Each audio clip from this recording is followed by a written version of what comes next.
What's up YouTube, it's B the Installer. I'm here today to install a 75-inch TU8000 TV by Samsung.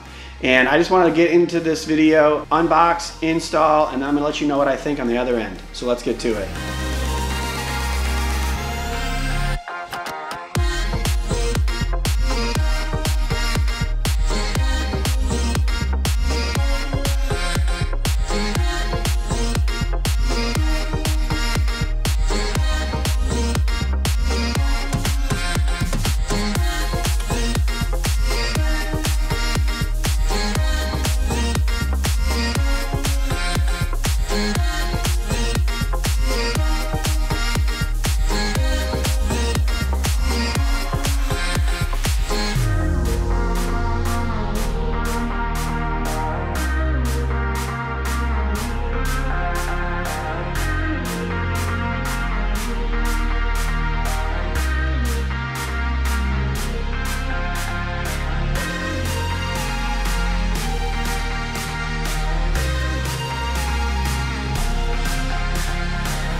So installing this TV, we're actually going to be putting this Everstone mount together like this, and then hang it on the wall here, and then running power and HDMI up to the TV.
So we have a power outlet here and we have a cable line here.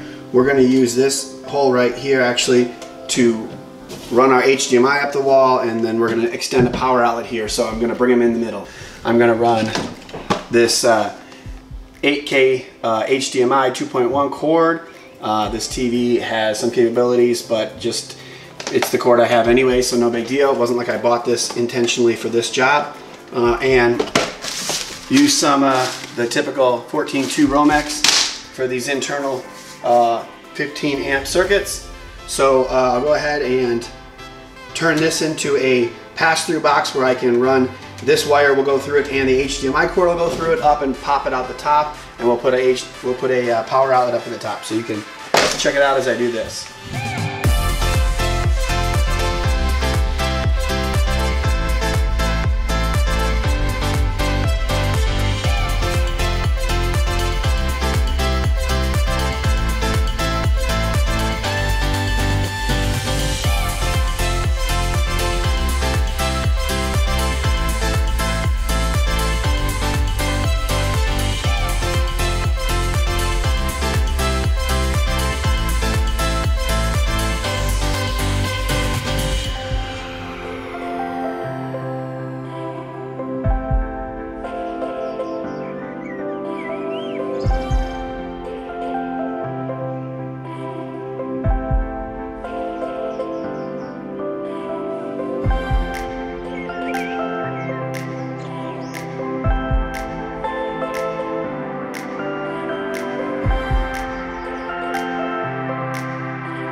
So the TV's up, it's good to go. So I think it's a great mid-range TV from Samsung. There are a lot of different Samsung TVs, and I'm trying to figure out why would you buy this 8 series TV from Samsung when you could just buy a 7 series? Very similar TVs, even very similar to the 6 series. And also, when you get up into the Q60T is also very similar to this 8 series. So very little difference between these TVs going up the line. I know that there's more technical places out there to check it out, and ratings.com and other places like that. Vincent Tao will tell you what's going on. But from my perspective, this TV is good. It's a good Samsung TV. We just gotta kind of thin out the Samsung lineup, make maybe an entry level, maybe this 8 series, and then go straight to a 70T or an 80T, etc. But this is a good TV, especially for the price point. The customer specifically said that he bought this because he did a little research, found out where this one sat compared to others, wasn't willing to go up to the Qs for this TV in the living room, as it's a 75-inch TV that's $1,000 as it is. So good pick by the customer. I like this Samsung TV, good bright TV. Not as good as some of the high-end QLEDs from Samsung. Not as sharp as the LG or the Sony OLEDs that are twice as expensive or more. But it's a good TV. It's got the great Samsung Tizen OS that has fantastic smart TV applications. And it has a great remote, whereas if you got the 6 series Samsung, you get kind of the junky IR remote. This one has the nice Bluetooth remote, and it's very easy, up, down, left, right, enter. I love that remote. I think it's the best remote out there. It can control all kinds of different devices, including sound bars and stereos. Let me know what you think about it. Are you gonna get a TV like this? Are you gonna get a 6 series? Are you going for a QLED? Do you not even like Samsung? Do you have LG? Let me know in the comments below. Definitely hit the like button and subscribe. Hit the notification bell, set it to all so you get all the videos, and I'll see you on the next one.